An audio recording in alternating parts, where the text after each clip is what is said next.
अस्सलाम वालेकुम एवरीवन। उम्मीद करती हूँ हम खैरियत से होंगे। हम करने लगे अपने 50 एक्सरसाइज फिजियोलॉजी के क्वेश्चन। हमने अब से इससे पहले भी 50 अपलोड कर चुके हैं। अगर आपने वो वीडियो नहीं देखी आप वो भी देख सकते हैं। और ये नेक्स्ट 50 क्वेश्चन हैं जो अपलोड करेंगे। इसके अलावा हम थेरेप्यूटिक्स के भी अपलोड कर चुके हैं, काइनेजोलॉजी के और बायोमैकेनिक्स के, आपके इलेक्ट्रोथेरेपी के, थेरेप्यूटिक्स के सारे क्वेश्चंस हम अपलोड कर चुके हैं। सारे सब्जेक्ट्स को टारगेट कर रहे हैं, मेडिसिन, फिजियोलॉजी, एनाटमी, जो इंपॉर्टेंट क्वेश्चंस आपके फिजियोथेरेपी एग्जाम्स में आने के चांसेस हैं, जहाँ जहाँ से जो डोमेन्स बनेंगी वो सारी कवर की जाएंगी। अगर आप ये सारी वीडियो, सारी सीरीज़ को साथ के साथ देखेंगे आप मैक्सिमम अपनी प्रिपरेशन कर सकते हैं फिजियोथेरेपी एग्ज़ाम की। तो आज की वीडियो अपनी स्टार्ट कर लेते हैं। क्वेश्चन नंबर 51 देखेंगे। Which of the following is primarily responsible for regulating muscle force during eccentric contraction. इनमें से कौन सी मेजर प्राइम फोर्स होती है, प्राइमरी चीज़ रिस्पॉन्सिबल होती है फॉर रेगुलेटिंग मसल फोर्स, जो मसल फोर्स को रेगुलेट करती है जब आप ईसेंट्रिक कॉन्ट्रैक्शन करवाते हैं? A actin, B myosin, C titin, D tropomyosin. Correct answer आपके पास सी टाइटिन। और titin plays a critical role in stabilizing sarcomeres during eccentric muscle contraction, reducing the risk of injury. इससे आपका क्या होता है, रिस्क ऑफ इंजरी जो होता है काफ़ी कम हो जाता है। क्वेश्चन नंबर 52 देखेंगे। What is the primary purpose of cool down period after exercise. ये हमने क्वेश्चन इससे मिलता जुलता पहले भी किया है। कूल डाउन जो पीरियड होता है जो हम एक्सरसाइज के बाद करते हैं उसका मेन पर्पस क्या होता है? A to increase muscle soreness, B to maintain elevated heart rate, C to prevent blood pooling and reduce the risk of post-exercise hypotension, D to enhance muscle glycogen storage या storage। Correct answer है आपके पास सी, कि आप क्या करते हैं, आप प्रिवेंट करते हैं ब्लड पूलिंग को और रिड्यूस करते हैं risk of post exercise hypotension. A cool down helps to gradually lower heart rate and prevent blood pooling, reducing the risk of dizziness and fainting। Question number 53 देखेंगे। What is the most significant adaptation to chronic resistance training?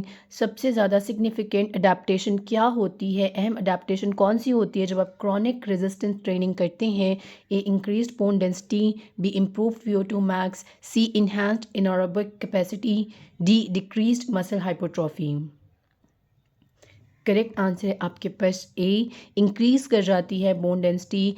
Chronic resistance training increases bone density by stimulating osteoblast activity. और आपने याद रखना है कि adaptation कौन सी पूछी है, जो सबसे सिग्निफिकेंट आपकी अहम अडेप्टेशन होती है वो क्या होती है, कि आपकी इंक्रीज कर जाती है बोन डेंसिटी। क्वेश्चन नंबर 54 देखेंगे। Which condition results from an imbalance between oxygen supply and demand in the heart? इनमें से कौन सी कंडीशन आती है जब आपका इम्बैलेंस होता है ऑक्सीजन सप्लाई में और डिमांड की, जब आपके हार्ट के अंदर, मतलब जब आपकी ऑक्सीजन सप्लाई बढ़ जाती है और हार्ट उसे कंपनसेट नहीं कर पा रहा, तो क्या चीज़ होने के चांसेस होते हैं? A atherosclerosis, B angina pectoris, C myocarditis, D congestive heart failure.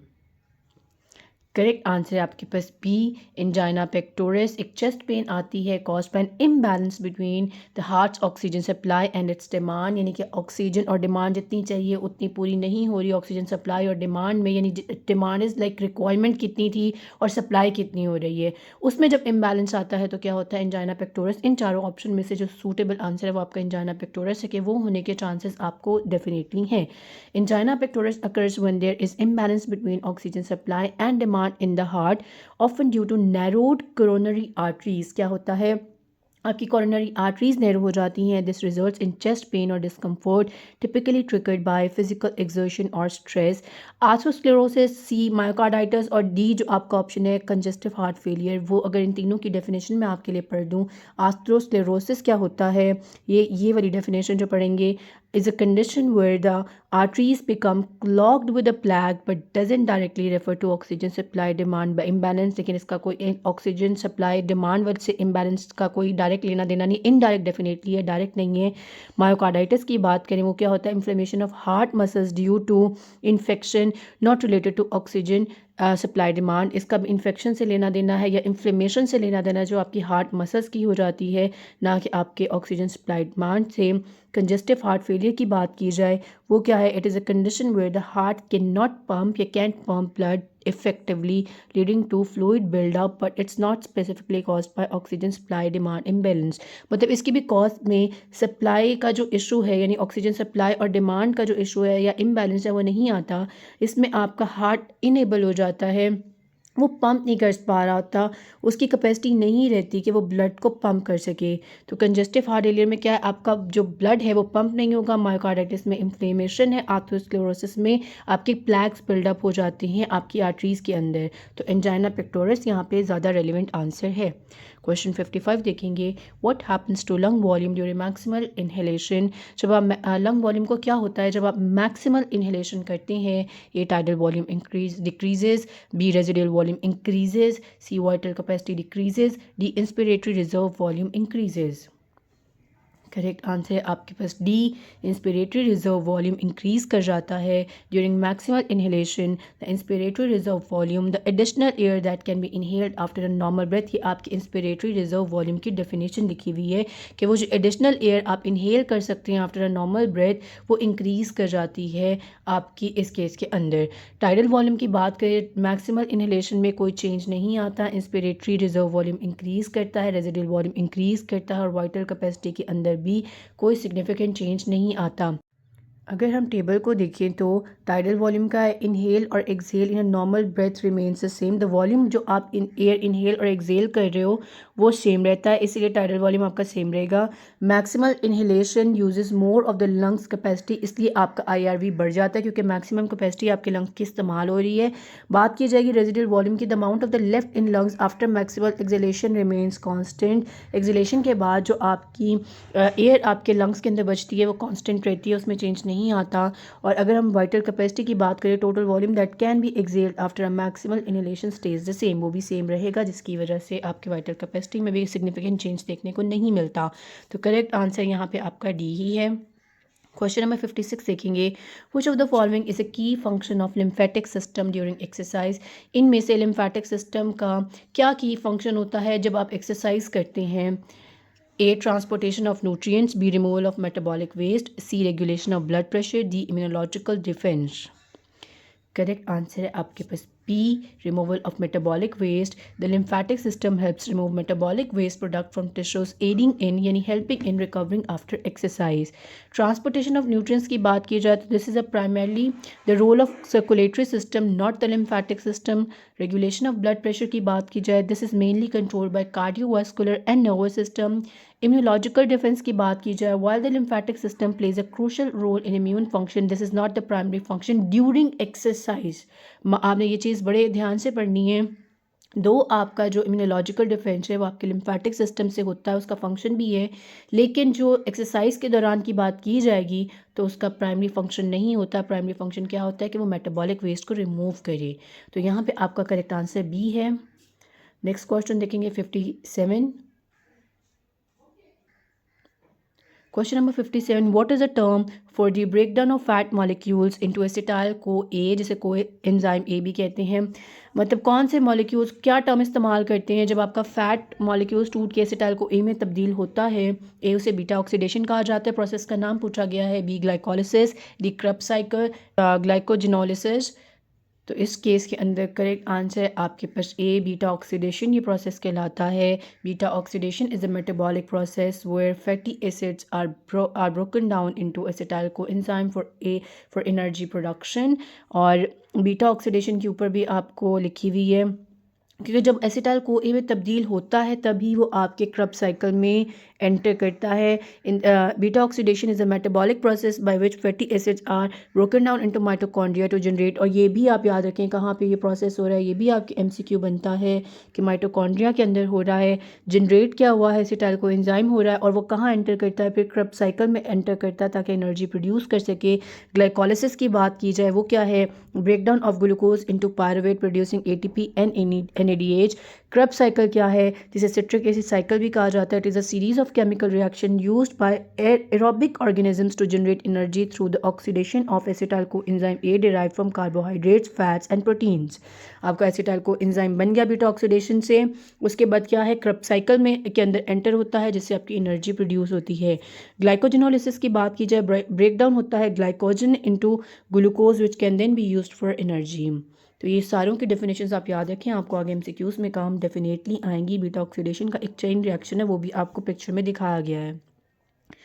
Question number 58 देखेंगे, what is the primary method the body uses to dissipate heat during exercise. इनमें से कौन सा मेथड होता है जो मेन प्राइमरी मेथड है जो बॉडी इस्तेमाल करती है ताकि वो डिसिपेट कर सके, निकाल सके हीट को ड्यूरिंग एक्सरसाइज, जब वो एक्सरसाइज के दौरान प्रोड्यूस कर रही है। ए इवेपोरेशन, बी कंडक्शन, सी कन्वेक्शन और D radiation.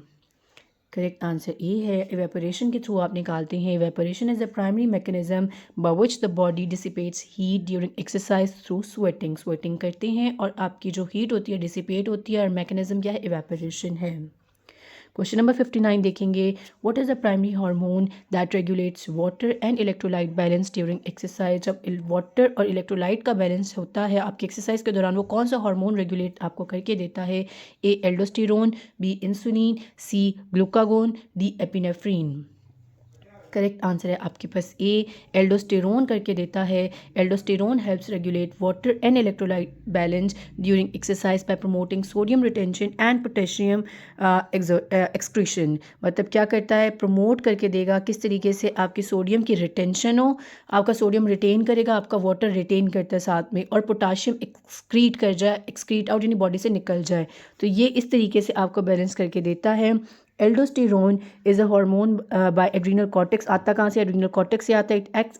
It acts on kidneys to promote. Act कहाँ पे करता है, किडनीज पे करता है।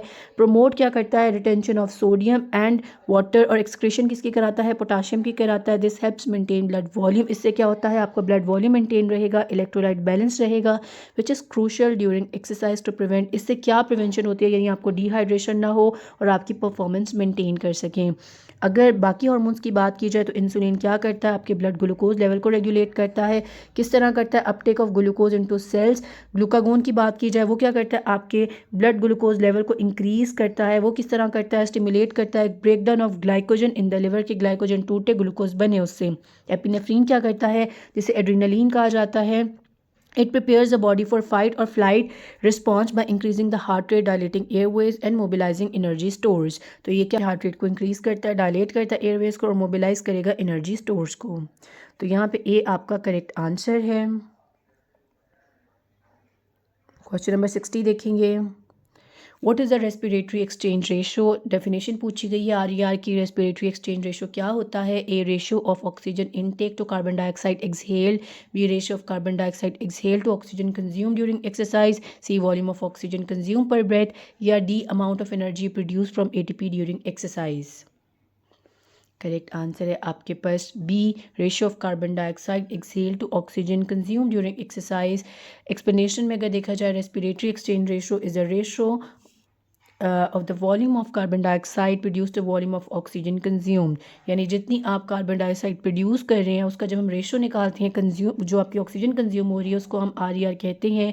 इंडिकेट क्या करता है, predominant fuel source during exercise. ये जो डेफिनेशन है इसके अंदर हमने क्या देखना है कि आपकी कार्बन डाइऑक्साइड जो प्रोड्यूस हो रही है और उसके बाद जो आपकी जो O2 कंज्यूम हो रही है, उन दोनों का जब रेशो लेते हैं तो वो क्या आती है, वो आपकी आर आती है। और कुछ इसमें अगर आप एडवांस लेवल के MCQs देखें तो वहाँ पे इस तरह से पूछा भी जाता है।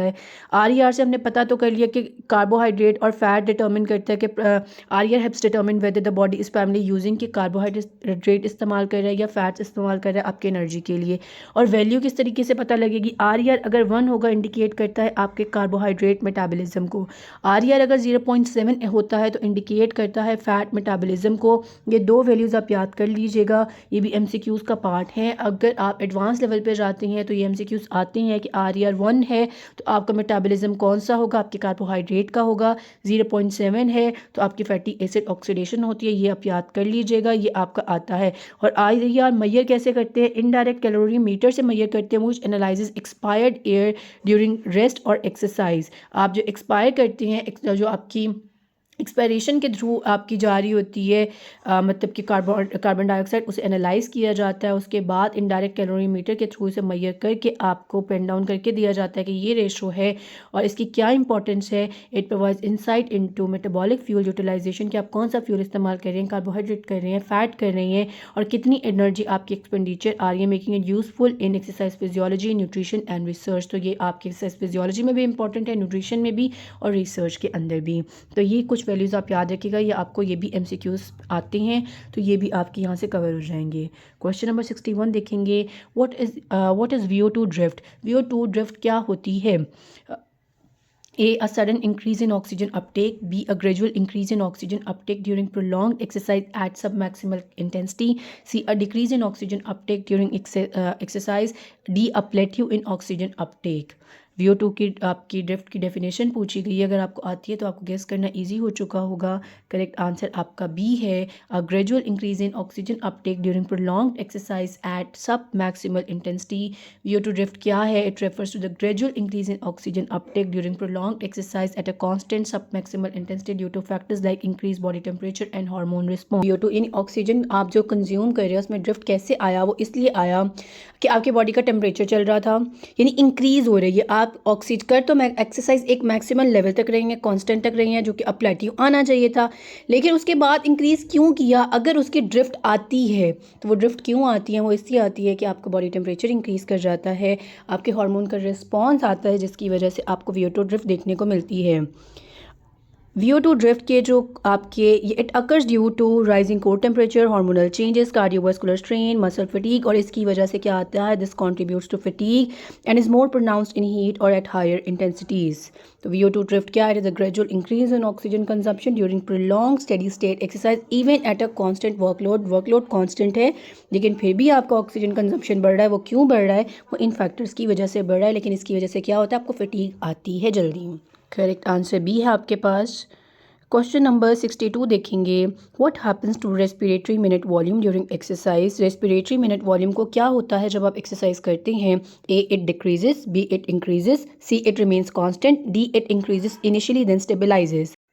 करेक्ट आंसर है आपके पास B, it increases respiratory minute volume. उसकी डेफिनेशन भी आगे लिखी है, the volume of air inhaled per minute increases during exercise to meet the higher oxygen demand. क्योंकि ऑक्सीजन डिमांड बढ़ रही होती है, इसलिए आपका रेस्पिरेटरी मिनट वॉल्यूम भी बढ़ जाता है। और ये क्या होता है यहाँ पे हम देखेंगे, मिनट रेस्पिरेटरी वॉल्यूम की सबसे पहले definition, it is the total volume of new air that enters respiratory passage पर मिनट। वॉल्यूम फॉर्मूला की बात करेंगे तो क्या है आपका? Tidal volume multiply by respiratory rate. ये आपने डेफिनेशन के साथ साथ ये भी याद रखना है कि इसका क्या फॉर्मूला होता है, क्योंकि अक्सर ये भी पूछा जाता है। तो ये आपने बिल्कुल याद रखना है, VT multiply by respiratory rate. ये जो आपका रेस्पिरेटरी रेट है उसे मल्टीप्लाई किया जाए टाइडल वॉल्यूम के साथ, तो क्या होगा आपका? ये आ जाएगा, जैसे एग्जांपल दिया, टाइडल वॉल्यूम 500 है, रेस्पिरेटरी रेट आपका फिर 12 है, तो टोटल में कितना हो जाएगा? 6 लीटर पर मिनट। इस तरीके से भी आप निकाल सकते हैं, 6000 ml पर मिनट। इसके अलावा अगर हम बाकी चीज़ें देखें तो during exercise both tidal volume and respirate increases to meet the heightened demand for oxygen and to remove excess carbon dioxide produce by working muscles. क्योंकि ऑक्सीजन की डिमांड आपकी बढ़ रही होती है और आपने कार्बन डाइऑक्साइड जो एक्सेस प्रोड्यूस हो रही है वो निकालनी होती है, इससे आपका क्या होता है? टाइडल वॉल्यूम भी बढ़ता है और साथ में रेस्पिरेटरी रेट भी बढ़ जाता है। At low to moderate intensity, अगर आप लो से मॉडरेट इंटेंसिटी कर रहे हैं, tidal volume increases significantly while respiratory increases moderately. आपका टाइडल वॉल्यूम जो होता है वो सिग्निफिकेंटली इंक्रीज करता है, जबकि रेस्पिरेटरी थोड़ा सा मॉडरेटली इंक्रीज करेगा। हाई इंटेंसिटी की बात करें तो आपका रेस्पिरेटरी रेट ज़्यादा ड्रामेटिकली इंक्रीज करता है, जबकि टाइडल वॉल्यूम में प्लेट्यू और डिक्रीज स्लाइटली, और टाइडल वॉल्यूम थोड़ा सा प्लेट्यू यानी कि सेम कांस्टेंट लेवल पे आ जाएगा, क्योंकि एक टाइम के बाद वो नहीं बढ़ सकता, और आपका जो या फिर वो थोड़ा सा स्लाइटली डिक्रीज कर सकता है। दस respiratory minute volume increases during, क्योंकि इन्हीं के फॉर्मूला के ऊपर VT मल्टीप्लाई बाय हम बात कर रहे हैं रेस्पिरेटरी रेट, इनमें से कोई एक चीज़ भी इंक्रीज़ करेगी तो आपका क्या होगा? मिनट रेस्पिरेटरी वॉल्यूम इंक्रीज़ कर जाएगा। तो दोनों सूरत हाल में आप यहाँ पे इंक्रीज़ का ऑप्शन ही करेंगे, तो आपका जो ऑप्शन है वो करेक्ट बी है कि वो इंक्रीज़ करेगी। Thus the respiratory minute volume increases during exercise to support increased oxygen uptake and carbon dioxide removal. Correct answer is your B. Question number देखेंगे, ये आपको सारे इसके अंदर वॉल्यूम सिखाए हुए हैं, जो पिक्चर आपको शो हो रही है कि टाइडल वॉल्यूम क्या है, इंस्पिरेटरी रिजर्व वॉल्यूम क्या है, इंस्पिरेटरी जो आपकी कैपेसिटी है वो क्या होती है। ये आप ये पूरा जगह पूरा ग्राफ भी याद करें, इनके डेफिनेशंस भी याद करें, तो भी आपके एग्जाम्स के लिए बहुत अच्छा है। क्वेश्चन नंबर 63 देखेंगे, what happens to blood pressure during resistance exercise. आपके ब्लड प्रेशर को क्या होता है जब आप रेजिस्टेंस एक्सरसाइज करते हैं? ए, इंक्रीज़ करता है, बी, डिक्रीज़ करता है, C, it remains unchanged, D, it fluctuates without a clear trend. कि वो फ्लक्चुएट करता है लेकिन कोई ट्रेंड नहीं होता, यानी कभी ऊपर जा रहा है कभी नीचे जा रहा है, अपनी मर्जी से वो चेंज होता रहता है।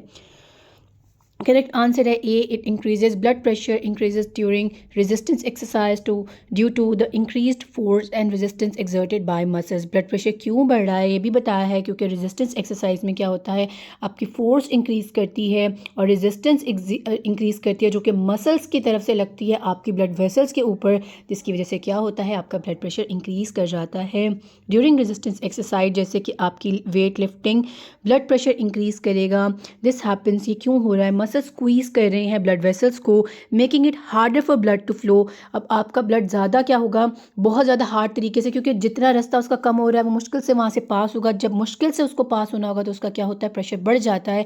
Holding your breath during lifts, जिसे वेल्सल्वा मैनूवर कहते हैं, उससे और ज़्यादा प्रेशर आ जाता है। इसकी वजह से आपका जो सिस्टोलिक है और डायस्टोलिक है, ये दोनों ही क्या करते हैं, ब्लड प्रेशर गो अप यानी बढ़ जाएंगे, और कभी कभार बहुत ज़्यादा भी बढ़ सकती हैं। तो दोनों केसेस में आपका सिस्टोलिक और डायस्टोलिक बढ़ता है। क्यों बढ़ता है, क्योंकि आपके जो मसल स्क्वीज हो रही है उसका प्रेशर आपकी वेसल्स के ऊपर बिल्डअप होता है और ब्लड आपका और ज़्यादा उसका रेजिस्टेंस बढ़ेगी उसकी वेसल्स की तरफ से, तो ब्लड प्रेशर इंक्रीज कर जाएगा। क्वेश्चन नंबर देखेंगे 64। अ 30-year-old athlete performs high intensity interval training. After several weeks, she notices a significant improvement in her exercise capacity. Which physiological adaptation is primarily responsible for this improvement? 30-year-old आपके पास athletes हैं, high intensity interval training कर रही हैं, और कुछ अरसे के बाद यानी कुछ वीक्स के बाद वो देखती हैं कि उनकी एक्सरसाइज की कैपेसिटी बढ़ गई है। अब कैपेसिटी बढ़ी है, इसके पीछे क्या रीज़न है, कैपेसिटी बढ़ने की रीज़न क्या हो सकती है इन चारों ऑप्शन में से? ए, इंक्रीज़ किया उसका stroke volume, B, enhanced anaerobic capacity, C, increase mitochondrial density, D, higher heart rate variability. Correct answer है आपके पास सी, कि माइटोकॉन्ड्रियल डेंसिटी इंक्रीज कर गई है। High intensity interval training typically enhances mitochondrial density, improving the muscles ability to generate energy aerobically. तो mitochondrial density increase करने की वजह से क्या हुआ है, कैपेसिटी इंक्रीज कर गई है। क्यों? क्योंकि अब एटीपी ज़्यादा प्रोड्यूस हो सकेंगे, अब एनर्जी ज़्यादा प्रोड्यूस हो सकेगी, अब उसकी कैपेसिटी ज़्यादा होगी। तो answer C is your correct answer. Question number 65 देखेंगे। A person with type 1 diabetes starts an exercise regimen. What is the most important consideration before beginning physical activity? type 1 diabetes का patient है आपके पास, exercise programme आपने देना है, तो क्या आपकी बिगिनिंग जो आप फिजिकल एक्टिविटी करवाएंगे, क्या प्राइमरी जो होगी कंसिडरेशन होती है? ए, ईटिंग अ हाई कार्बोहाइड्रेट मील, कि उसे कहें कि आप हाई कार्बोहाइड्रेट मील लेकर आएँ। B, checking blood glucose levels, कि आप पहले उसका ब्लड ग्लूकोज लेवल चेक कर लें। C, taking insulin injection post exercise, कि आप इंसुलिन इंजेक्शंस देंगे जैसे ही एक्सरसाइज खत्म होगी। डी, इंश्योर करेंगे एडिक्वेट प्रोटीन इनटेक, कि वो अपना प्रोटीन पूरा लेकर आए। करेक्ट आंसर बी है कि आप चेक करें पहले उसका blood glucose level. People with type 1 diabetes should monitor blood glucose level before exercise to avoid hypoglycaemia. Glycaemia से बचने के लिए टाइप 1 जिनके अंदर इंसुलिन की कमी होती है, उन पेशेंट के अंदर हमें चेक कर लेना चाहिए ग्लूकोज लेवल, ताकि आप उन्हें हाइपोग्लाइसीमिया से बचा सकें। और ड्यूरिंग एक्सरसाइज उन्हें अगर हाइपोग्लाइसीमिया होता है तो उनके जो कंडीशन है वो बिगड़ने के चांसेस होते हैं, तो इससे आप पहले उनका ग्लूकोज लेवल मॉनिटर कर लें। क्वेश्चन नंबर 66 देखेंगे। A person with chronic kidney disease has been prescribed an exercise program. What is the primary goal for this patient? CKD patient को अब आपने एक्सरसाइज करवानी है, तो कौन सा आपका प्राइमरी गोल होना चाहिए इस पेशेंट को लेके? A, increase protein intake, B, improve bone density, C, enhanced renal function, D, reduce cardiovascular risk. अब करेक्ट आंसर आपका रिड्यूस कार्डियोवास्कुलर रिस्क है। आप I am sure option C में कंफ्यूज हो गए होंगे कि भाई इन्हांस किया जाए रीनल फंक्शन, लेकिन आप इन्हांस नहीं कर सकते रीनल फंक्शन को। क्रॉनिक किडनी डिजीज़ है, हमें पता है, उसके बाद आपके कार्डियोवास्कुलर रिस्क बहुत ज़्यादा बढ़ जाता है। इसलिए आपका मेन फंक्शन ये होना चाहिए कि इसके बाद अब आपके हार्ट के ऊपर कोई प्रॉब्लम ना आए, तो हमने रिड्यूस करना है cardiovascular risk. Exercise in chronic kidney disease patients primarily helps reduce cardiovascular risk which is a major concern in this population। और सबसे ज़्यादा क्या होता है, आपका यही कंसर्न होता है कि इन पेशेंट को क्या डेवलप हो सकता है, आपके कोई हार्ट रिलेटेड डिजीज़ हो सकती है, कार्डियोवास्कुलर कोई प्रॉब्लम हो सकती है, इससे हमने वही रिस्क को कम करना है, मिनिमाइज़ करना है। तो ऑप्शन डी करेक्ट है, सी में आप कंफ्यूज मत होइएगा। क्वेश्चन नंबर 67 देखेंगे। A female athlete has a trouble recovering from her workout. आपकी फ़ीमेल एथलीट है, उसे प्रॉब्लम हो रही है, वो रिकवर नहीं कर पा रही जब वो वर्कआउट करके आती है। फीलिंग फटीग्ड एंड वीक, काफ़ी कमज़ोर फील कर रही है और काफ़ी थका हुआ फील कर रही है।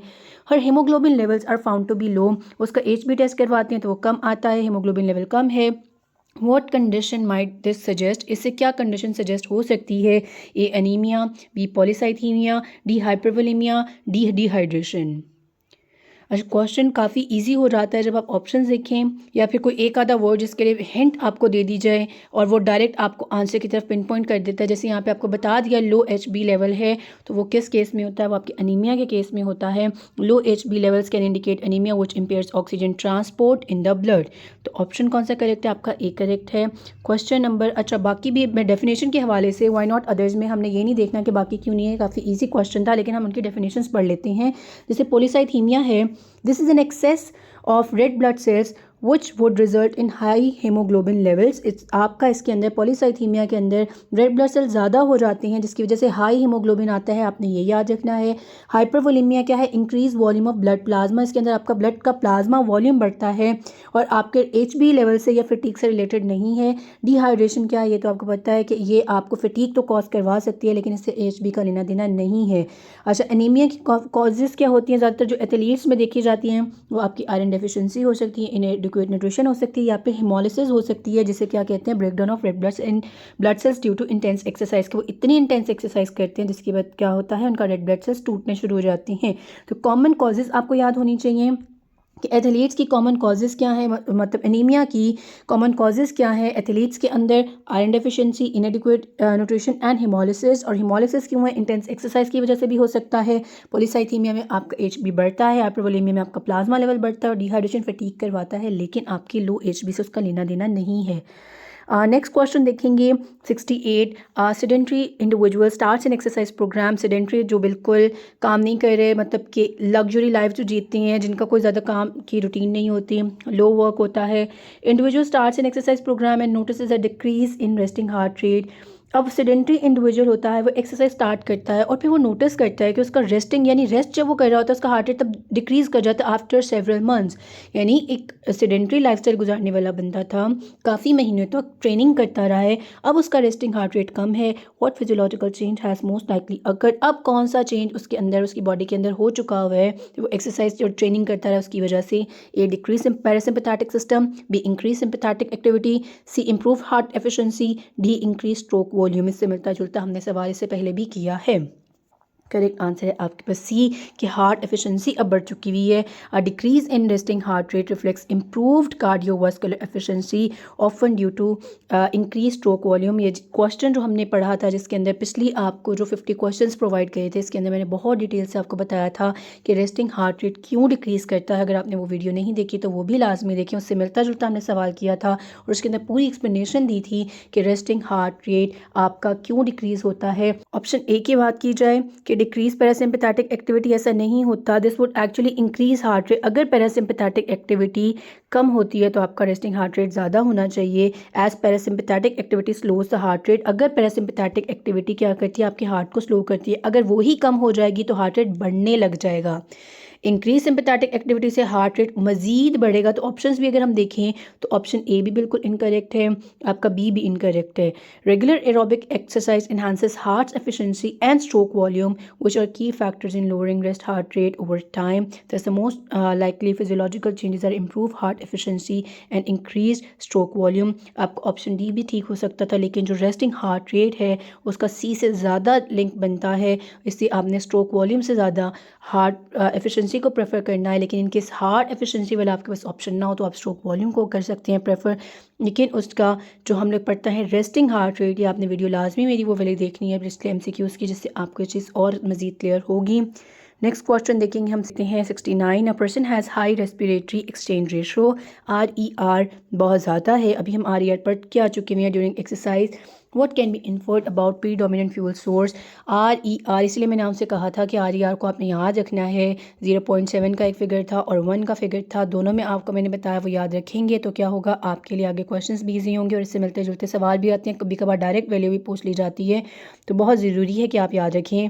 तो इस केस में RER अगर ज़्यादा होगा तो क्या फ्यूल सोर्स होगी? A primarily fat metabolism, B equal contribution from fat and carbohydrates, C primarily carbohydrate metabolism, D complete reliance on protein. B और डी तो मुझे उम्मीद है कि आप इस टाइम पे कट कर चुके होंगे कि ये दोनों ऑप्शंस इरेलीवेंट हैं। ए और सी में अगर आपको याद है तो आप गेस करें कि 0.7 किसका था और 1 किसका ऑप्शन था। करेक्ट आंसर आपके पास सी है कि कार्बोहाइड्रेट का मेटाबॉलिज्म होता है। High RER indicates that carbohydrates are predominant fuel source during exercise.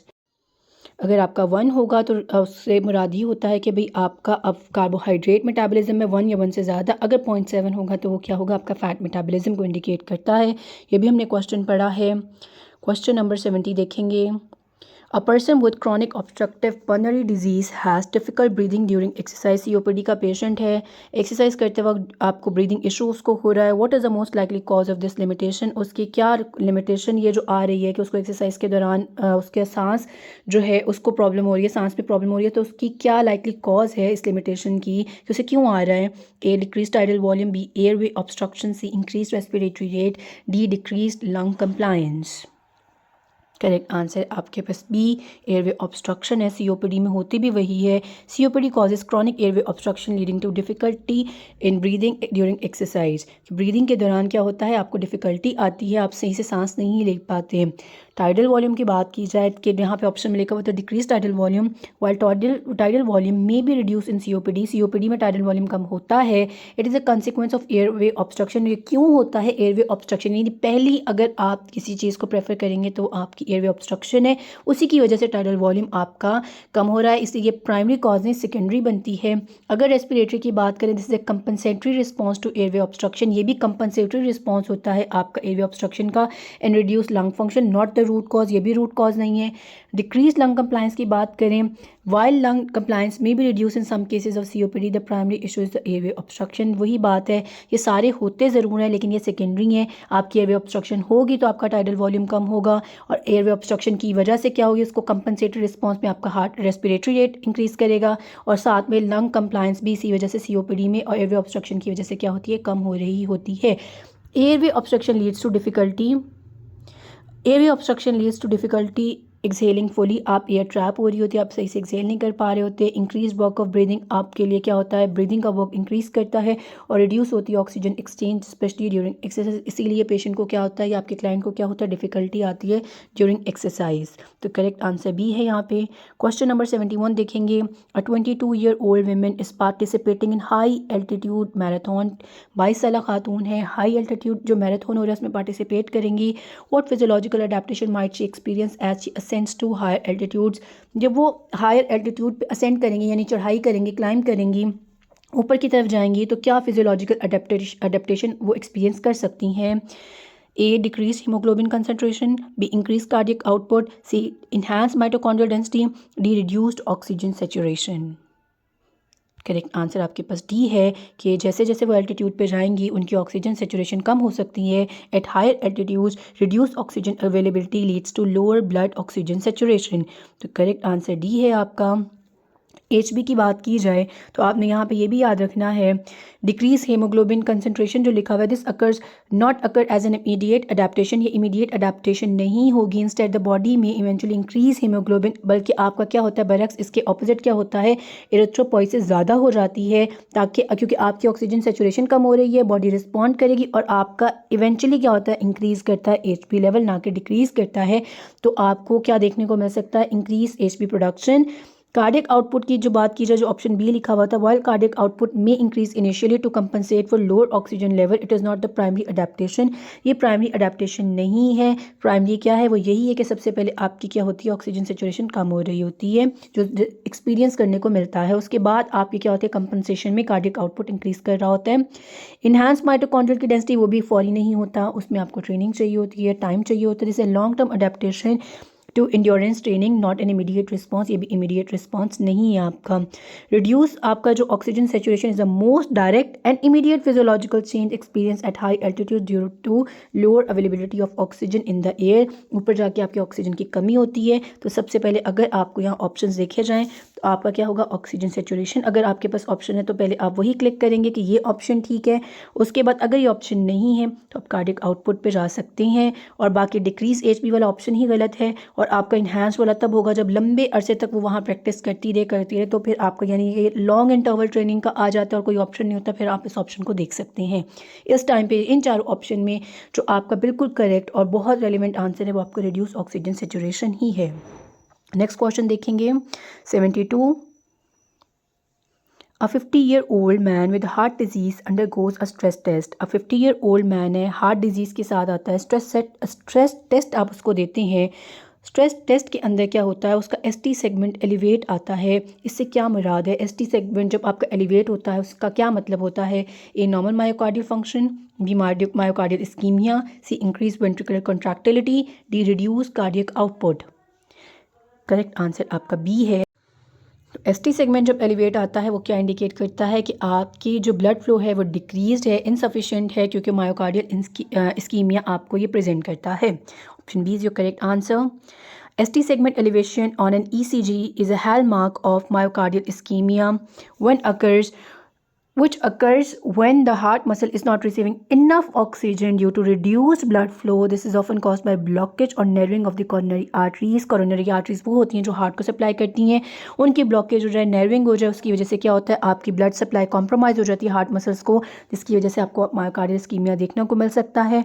इन सुअर cases ST segment elevation can also indicate, और बहुत अगर सुअरिटी आ जाए कि यहाँ पे बहुत ज़्यादा कॉम्प्रोमाइज़ हो जाए और आपके सेल्स निक्रोसिस में, इसलिए मैंने नीचे आपको इससे पीछे जो डायग्राम थी वो इन्फाक्शन और आपको नेक्रोसिस इसके अंदर इस्कीमिया और इन्फाक्शन के अंदर डिफरेंस बता रही थी। तो अगर सुअर केस हो जाएगा तो ये आपको इंडिकेट क्या कर सकती है, एसटी सेगमेंट ये भी इंडिकेट कर सकती है कि मायोकार्डियल इन्फाक्शन पेशेंट को हो रहा है, यानी हार्ट अटैक की तरफ पेशेंट जा रहा है। और normal myocardial function ST segment elevation का एबनॉर्मल एक लिंक है, ना कि नॉर्मल, तो नॉर्मल वाला ऑप्शन ही गलत है। अगर इंक्रीज वेंट्रिकुलर कॉन्ट्रैक्टिलिटी की बात की जाए, इसकी वजह से आपका एसटी सेगमेंट एलिवेट नहीं आता। ये it might be seen with other ECG changes but not typically ST elevation. आपको एसटी एलिवेशन के साथ ये चीज़ नहीं मिलती। वेंट्रिकल कॉन्ट्रैक्टिलिटी अगर इंक्रीज करेगी तो और सेगमेंट और चीज़ें बड़ी हुई ईसीजी में प्रॉब्लम्स नजर आएंगी, ना कि एसटी सेगमेंट की। रिड्यूस कार्डियक आउटपुट की बात की जाए, वो reduce cardiac output can occur with myocardial ischaemia, it is not directly indicated by ST segment. ST segment से बेशक इसका एक रिस्पॉन्स में आपका कार्डियक आउटपुट कम हो जाता है, लेकिन एसटी सेगमेंट ये इंडिकेट नहीं करता कि कार्डियक आउटपुट से लेना देना डायरेक्टली है कि नहीं है। वो आपको डायरेक्ट ये बताता है कि इस्कीमिया हो रहा है। और सुअर केसेस के अंदर अगर यहाँ पे हमारे पास ऑप्शन होता है ना कि इसका इन्फाक्शन भी हो रहा है, तो हम दोनों ऑप्शन को इंडिकेट कर सकते थे कि वो एसटी सेगमेंट दोनों केसेस के अंदर आ सकते हैं। ST segment elevation during a stress test is a critical finding that requires immediate medical attention as it suggest significant coronary artery disease और ऑनगोइंग हार्ट अटैक के भी नीचे या तो इन्फाक्शन MI है या फिर आपका इस्कीमिया चल रहा है। तो इस केस के अंदर जो चारों ऑप्शन है, करेक्ट आंसर आपका इस्कीमिया प्रोवाइड किया गया, तो इस्कीमिया करेक्ट आंसर है आपका। Option B is your correct answer. Question number 73 देखेंगे। During an exercise session a person's heart rate reaches 180 beats per minute, what is an example of. आप exercise का session चल रहा है, पेशेंट का heart 180 तक पहुंच जाता है, ये किसकी एग्जांपल है? टेकिकार्डिया कहलाता है, ये ब्रेडिकार्डिया कहलाता है, सी नॉर्मल हार्ट रिस्पॉन्स है, डी साइनस एरिथमिया है। करेक्ट आंसर ए है कि ये टेकिकार्डिया है। Heart rate exceeding 100 beats per minute is classified as tachycardia which occurs during intense exercise. Bradycardia के अंदर आपका हार्ट रेट स्लो हो जाता है, कितना स्लो होता है? Less than 60 beats per minute. Normal heart response नहीं है। While heart rate of 100 BPM is a normal response to intense exercise, the term tachycardia specifically describes an elevated heart rate. Exercise के दौरान ये चीज़ normal हो सकती है, लेकिन इस चीज़ को फिर भी क्या कहलाया जाता है, जो स्पेसिफिक अगर टर्म है तो वो टेकिकार्डिया ही कहलाती है। अगर आपके पास ऑप्शन मतलब कि ये टेकिकार्डिया का अवेलेबल नहीं है तो आप सी को करेक्ट कर सकते हैं। साइनस एरिथमिया बिल्कुल भी नहीं है। This refers to variation in heart rate during the breathing cycle and is unrelated to elevated heart rate during exercise. ये किससे रिलेट करता है? This is a variation heart rate during breathing cycle, कि आपके ब्रीदिंग साइकिल के दौरान जो heart variation आ रही है वो साइनस एरिथमिया कहला रही है ना, इसका कोई लेना देना नहीं है एलिवेटेड हार्ट रेट के साथ एक्सरसाइज, स्पेशली एक्सरसाइज के दौरान। Tachycardia during exercise is normal and expected response to increase physical activity, however such a heart rate occurs at rest or without exertion, it may indicate underlying medical condition। यानी कि अगर ये आपकी 180 beats per minute without कोई intense exercise नहीं कर रहे, resting पे ये काम हो रहा है, तो ये नॉर्मल कंडीशन है। लेकिन अगर एक्सरसाइज के दौरान हो रहा है तो ये नॉर्मल कंसीडर किया जा सकता है। ये आपको हार्ट बीट जो ECG की है वो भी दिखाई है, टेकिकार्डिया के दौरान कैसी होती है, नॉर्मल के दौरान कैसी है, और साथ में ब्रेडिकार्डिया के दौरान किस तरीके से स्लो हो जाती है और इरेगुलर कैसी है। क्वेश्चन नंबर 74 देखेंगे।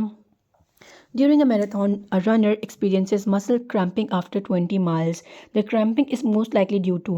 अब मैराथन हो रही है, 20 माइल्स चलने के बाद, 20 माइल्स की वॉक के बाद या रनिंग के बाद, क्योंकि रनर है तो रनिंग के बाद क्या हुई है, मसल क्रैम्पिंग हो गई है। तो ये क्रैम्प किस वजह से हुआ है? ए डिहाइड्रेशन की वजह से, बी ग्लाइकोजन डिप्लीशन की वजह से, सी इलेक्ट्रोलाइट इम्बैलेंस की वजह से, डी फटीग इंड्यूस्ड इस्कीमिया कहलाता है ये।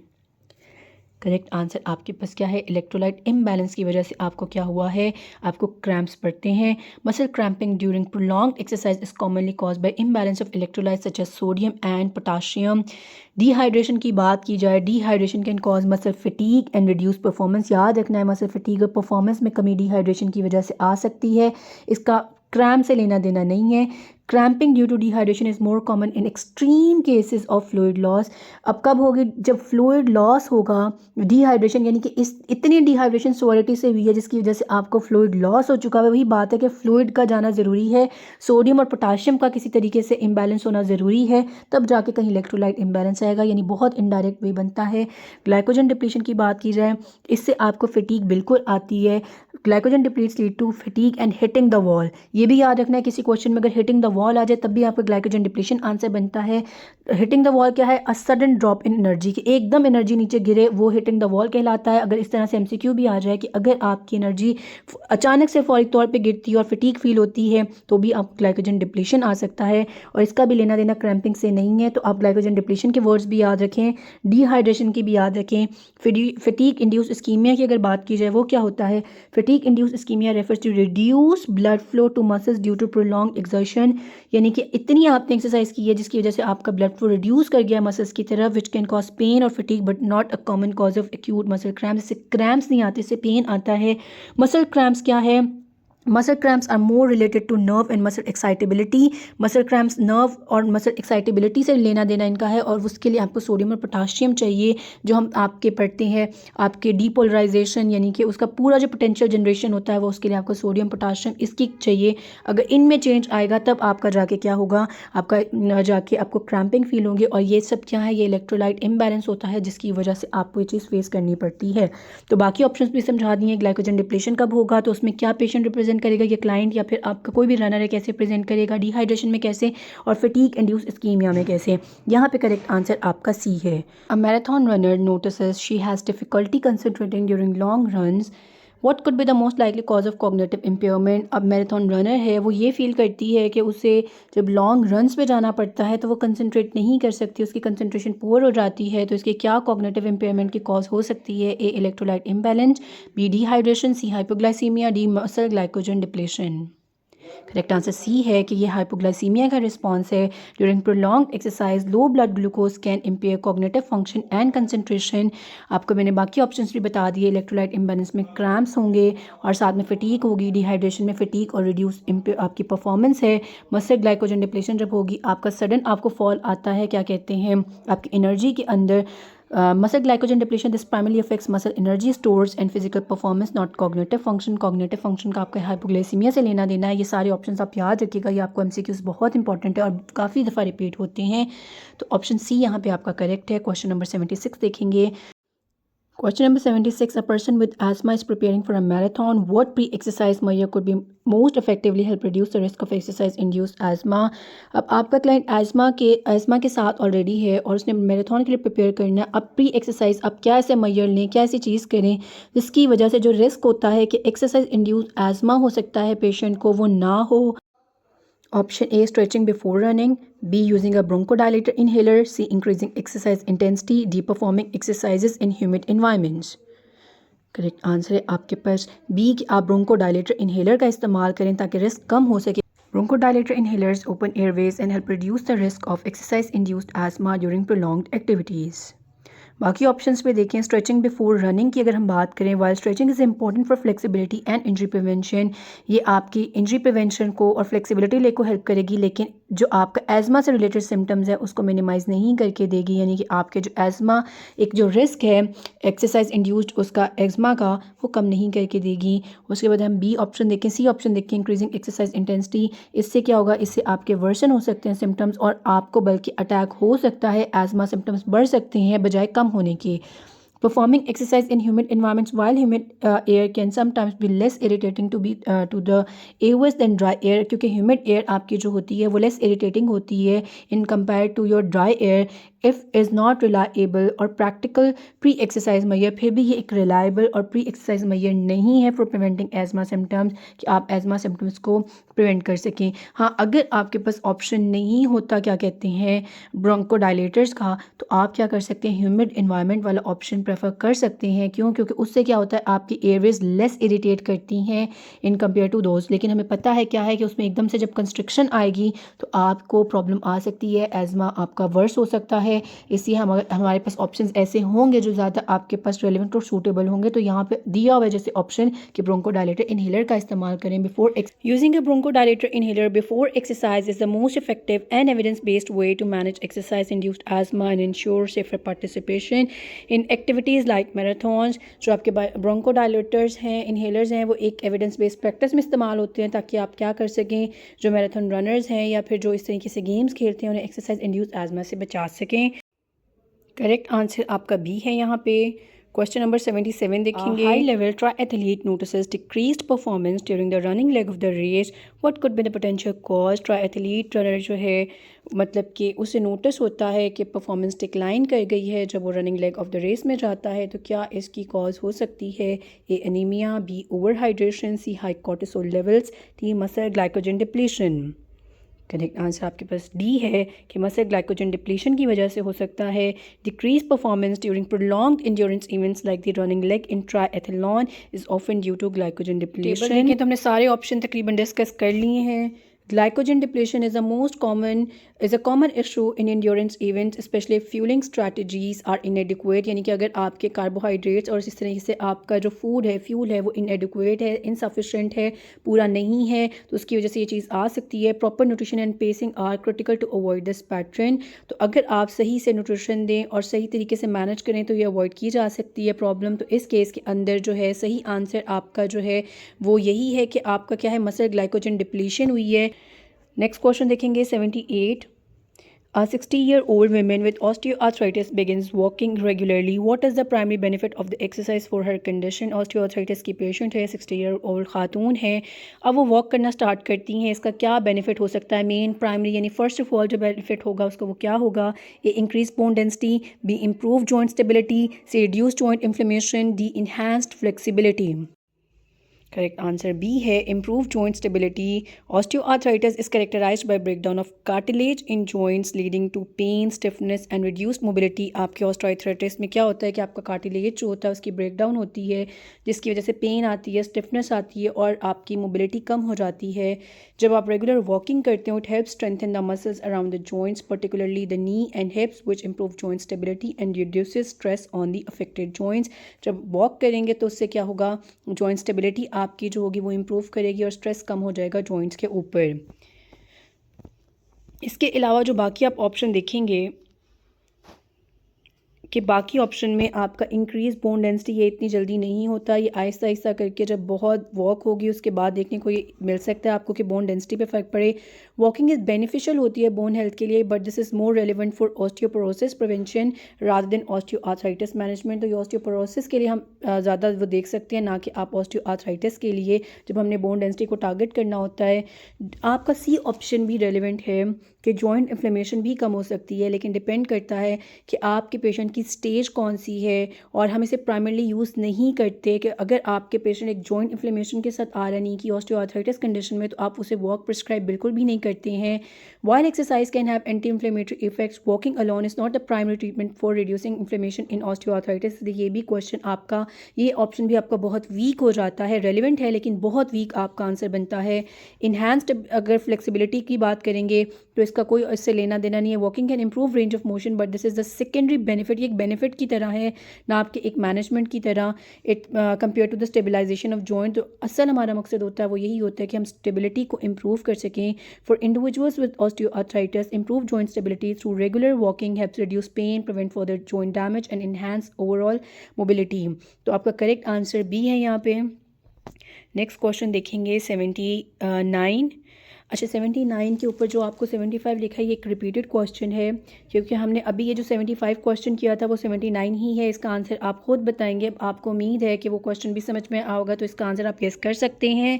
तो इसका आंसर आपने खुद बताना है। इसके ऑल्टरनेट हम एक और क्वेश्चन करेंगे 79।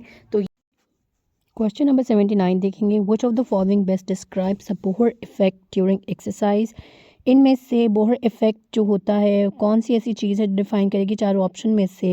Increased oxygen binding to haemoglobin due to low carbon dioxide levels, enhanced oxygen release from hemoglobin due to increased carbon dioxide and decreased pH, C, decreased oxygen diffusion capacity in the lungs, D, increased hemoglobin saturation with oxygen at higher body temperatures। Correct answer है आपके पास B, enhanced oxygen release from hemoglobin due to increased carbon dioxide and decreased pH। Bohr effect क्या होता है हम ज़रा simple तरीके से पहले देखते हैं। बोहर इफेक्ट के लिए आपने सिर्फ ये याद रखना है कि ये जो चीज़ समरी में लिखी हुई है ना, आपको ये याद होनी चाहिए कि अगर आपके पास कार्बन डाइऑक्साइड ज़्यादा होगा और एच आइन साथ में ज़्यादा होंगे, यानी कि एच आइंस ज़्यादा होने से मुराद है एसिडिक आपका होगा, और जितना एसिडिक होता है उतनी पीएच आपकी कम होती है, आपने ये चीज़ याद रखनी है। तो यानी एच आइंस होंगे, कार्बन डाइऑक्साइड ज़्यादा होगी तो ऑक्सीजन आपकी क्या होगी, रिलीज़ होती है। इसीलिए क्या होती है, आपके हीमोग्लोबिन के साथ ऑक्सीजन की एफिनिटी कम हो जाती है आपके टिश्यूज़ के अंदर और ऑक्सीजन वहाँ से रिलीज़ हो जाती है, क्योंकि वहाँ कार्बन डाइऑक्साइड की ज़्यादा आपकी क्वांटिटी होती है। ऑक्सीजन क्योंकि टिश्यूज़ ले चुके होते हैं, कार्बन डाइऑक्साइड वापस कर रहे होते हैं, और साथ में आपके एच आइन ज़्यादा होंगे, जिसकी वजह से क्या होगा, आपकी ऑक्सीजन रिलीज़ हो जाएगी। और बात करें अगर हम लंग्स के अंदर ऑक्सीजन ज़्यादा होती है क्योंकि एक्सचेंज हो रहा होता है, और कार्बन डाइऑक्साइड लो होती है, और साथ में आपके एच आइंस भी लो होंगे। अगर आपके एच आइंस लो होंगे तो इसका मतलब क्या है कि वो मीडियम क्या होगा, कम एसिडिक होगा, अल्कलाइन की तरफ जाएगा। तो इस वजह से क्या होता है, ऑक्सीजन की बाइंडिंग अफिनिटी बहुत ज़्यादा होती है। इससे क्या होगा कि आपके इसके अंदर लंग्स के अंदर ऑक्सीजन बाइंड कर जाएगी हीमोग्लोबिन के साथ। यही इफ़ेक्ट क्या कहलाता है, Bohr effect. Bohr effect refers to the reduced affinity of hemoglobin for oxygen in response to increased CO2 and decreased pH and higher temperatures during exercise. This facilitates oxygen unloading to active tissues where it is needed the most. तो question number 79 का answer correct है B. Question number 80 देखेंगे। Question number 18. A soccer player frequently suffers from hamstring injuries during the season. आपके पास soccer player है जिसे बार बार hamstring की injury होती है ड्यूरिंग द सीजन, यानी कि जब उसे खेलने का टाइम आता है। What is the most effective prevention strategy. इनमें से कौन सी इफेक्टिव रहेगी आपकी prevention strategy for this type of injury, इस टाइप की इंजरी के लिए। A, performing static stretching before matches, B, increasing muscle flexibility, C, incorporating dynamic warm ups, D, reducing aerobic training intensity. Correct answer आपके पास C, incorporating dynamic warm ups. Dynamic warm ups improve muscle flexibility, joint mobility and neuromuscular coordination, reducing the risk of hamstring injuries. Performing static stretchings की अगर हम बात करें कि static stretching आप क्यों नहीं, आपका आंसर करेक्ट वो इसलिए नहीं है क्योंकि static stretching before exercise can temporarily reduce muscle strength and power. अगर आप ये करवाएंगे तो क्या होगी आपके एथलीट की या सॉकर प्लेयर की या फिर जो गेमर है उसकी क्या होगी, आपकी टेम्पररी थोड़े टाइम के लिए मसल स्ट्रेंथ और पावर कम हो जाएगी। पोटेंशियली इंक्रीजिंग इंजरी रिस्क, इससे क्या होगा, आपका इंजरी रिस्क बढ़ जाएगा। इसलिए ये ऑप्शन बिल्कुल इनकरेक्ट है। ऑप्शन बी की बात की जाए तो इंक्रीजिंग मसल फ्लेक्सिबिलिटी, ये भी ऑप्शन अच्छा है, लेकिन क्या है ये उतनी ज़्यादा आपकी इफेक्टिव नहीं होती जितना आपके जो डायनामिक वार्म अप्स हैं वो इफेक्टिव होते हैं। बात करें ऑप्शन डी की, रिड्यूसिंग एरोबिक ट्रेनिंग इंटेंसिटी, उससे क्या होगा, एरोबिक फिटनेस है important for soccer performance and recovery but reducing it's intensity is not a direct strategy for preventing hamstring injury. कि आप उसकी एरोबिक ट्रेनिंग को कम कर देंगे तो उसकी जाहिर सी बात है पावर, उसकी स्ट्रेंथ, वो सब भी डिक्लाइन में जाएगा, उसकी पूरी हेल्थ डिक्लाइन में जाएगी, जिससे वो अच्छा परफॉर्म भी नहीं कर सकता, उसकी परफॉर्मेंस पे असर होगा। इसलिए ये ऑप्शन भी क्या है, ये सूटेबल नहीं है। तो इस केस के अंदर जो रेलिवेंट और करेक्ट आंसर है वो आपका सी है कि आप इनकॉर्पोरेट करें dynamic warm ups. Dynamic warm ups are the most evidence based approach in preventing hamstring injuries as they prepare the body for the explosive and high intensity movements required in the soccer. इससे correct answer आपका C है। Question number 81 देखेंगे। 35-year-old women with hypertension begins an exercise program। 35-year-old खातून है आपके पास, hypertension के साथ हैं, आपके पास एक्सरसाइज प्रोग्राम स्टार्ट करती हैं। Which physiological response will help reduce her blood pressure. कौन सा फिजियोलॉजिकल रिस्पॉन्स होगा जो उनके ब्लड प्रेशर को रिड्यूस करेगा। A, decrease cardiac output, B, enhance arterial stiffness, C, improve endothelial function, D, increase sympathetic nervous system activity. 35-year-old patient है, hypertension के साथ हैं, एक्सरसाइज कर रही हैं। अब एक्सरसाइज के जो उनका ब्लड प्रेशर, क्योंकि हाइपरटेंशन में पहले ही ब्लड प्रेशर ज़्यादा था, अब किस तरीके से उनका प्रोग्राम हेल्प करेगा कि उनका ब्लड प्रेशर रिड्यूस हो सके। करेक्ट आंसर सी है कि आप इससे क्या होगा, उसका इंप्रूव करेगा endothelial function. Regular exercise improve endothelial function leading to vasodilation and decrease blood pressure in hypertensive individuals. तो ऑप्शन सी इज करेक्ट। अच्छा, डिक्रीज कार्डियक आउटपुट की अगर हम बात करें, this would reduce blood pressure but exercise typically increase cardiac output to meet body's demand. अगर आप बार बार regular exercise करते हैं कार्डियक आउटपुट बढ़ता है, कम नहीं होता, ये हम लोग पढ़ चुके हुए हैं। तो ये ऑप्शन आपका बिल्कुल इनकरेक्ट है। और बात करें इनहांस आर्टेरियल स्टिफनेस की, तो इससे क्या होता है, आपका ब्लड प्रेशर बढ़ेगा, कम नहीं होगा, ये भी गलत ऑप्शन है आपका। और डी की बात करें तो increase sympathetic nervous system activity की जहाँ लिखा हुआ है, this would temporarily raise blood pressure during exercise. ये क्या करता है, अगर आपका सिंपैथेटिक नर्वस सिस्टम बढ़ता है तो आपका हार्ट रेट बढ़ेगा, जिसकी वजह से क्या होगा, आपका ब्लड प्रेशर बढ़ने के चांसेस होते हैं। However, regular exercise leads to long-term reduction in resting sympathetic activity which help lower blood pressure। अगर आप बार बार रोज़ाना एक्सरसाइज करते रहें तो लॉन्ग टर्म में क्या होता है, आपके रिडक्शन आती है सिंपैथेटिक एक्टिविटी में और आपका ब्लड प्रेशर लोअर होता है, यानी ये ऑप्शन भी गलत हो गया। तो करेक्ट आंसर आपके पास क्या है, improve endothelial function. Question number देखेंगे 82। A patient with asthma is prescribed an inhaler before exercise, what is the primary purpose of this inhaler. आपके पास पेशेंट है एज़मा का, इनहेलर बिफोर एक्सरसाइज, एक्सरसाइज से पहले उसने इनहेलर यूज़ करना है, इसका क्या मेन प्राइमरी इंपॉर्टेंट जो इसका पर्पज़ है वो क्या है इस इनहेलर का। A improve lung compliance, B dilate bronchial airways, C enhance oxygen uptake, या D stimulate respiratory muscles. Correct answer आपका है B, dilate bronchial airways. Inhalers for asthma contain bronchodilators that help open constricted airways during exercise improving air flow. अच्छा, बाकी की जो options हैं वो बिल्कुल ही इनकरेक्ट है और रेलिवेंट है। जैसे इंप्रूव लंग कंप्लायंस की बात की जाए तो उसका डायरेक्ट असर नहीं होता आपके ब्रोंकोडायलेटर्स का। ब्रोंकोडायलेटर्स इंप्रूव कर सकते हैं आपके एयर फ्लो को, लेकिन उसका भी कोई ख़ास इन्हांस नहीं कर सकता ऑक्सीजन अपटेक को। और अगर हम बात करें स्टिमुलेट रेस्पिरेटरी मसल्स, तो ऐसा भी कुछ नहीं होता, इनमें से कोई भी काम नहीं है, मैकेनिज्म ऑफ एक्शन नहीं आता आपके इनहेलर्स का। तो ये सारे ही ऑप्शन गलत हैं, ए सी डी। करेक्ट आंसर आपका जो है वो आपका बी है। इसके अलावा आपके पास दो ही टाइप्स की होती हैं, रिलीवर्स भी होती हैं, प्रिवेंटर्स भी होती हैं, जिसकी ये पिक्चर भी दिखाई गई है।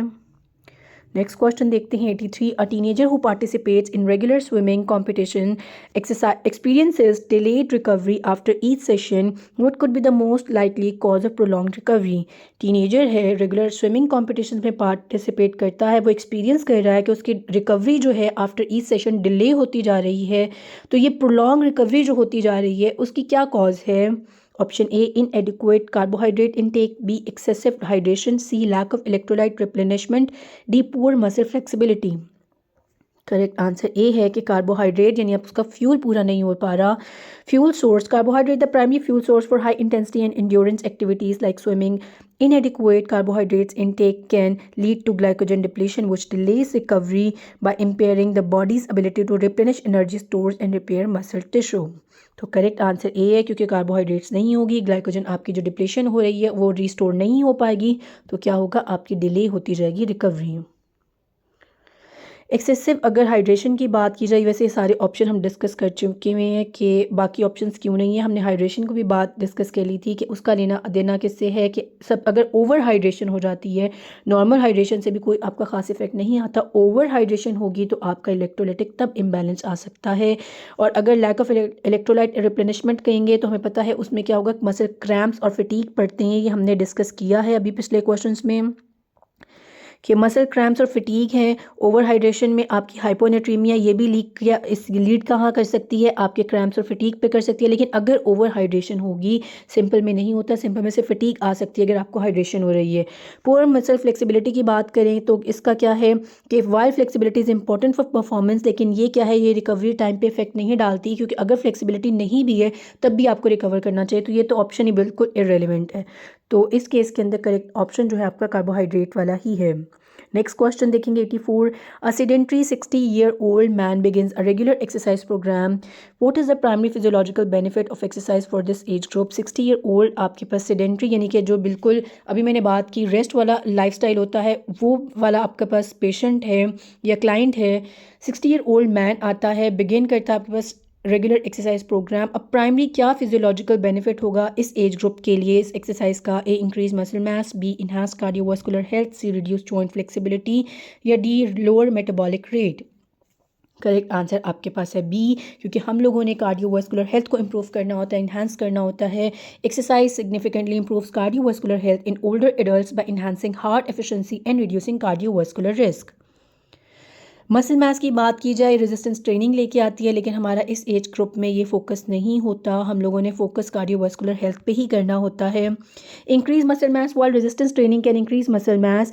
The primary benefit of general exercise programme for older adult is improve cardio. सबसे जो मेन प्राइमरी बेनिफिट हमें चाहिए होता है वो कार्डियोवास्कुलर हेल्थ ही चाहिए होती है, ना कि हम मसल मास बिल्डअप कर रहे होते हैं, ना बाइसेप हो के ट्राइसेप। हमारा ऐसा गोल नहीं होता। जो मेन हमारा गोल होता है वो यही होता है कार्डियोवास्कुलर हेल्थ हो।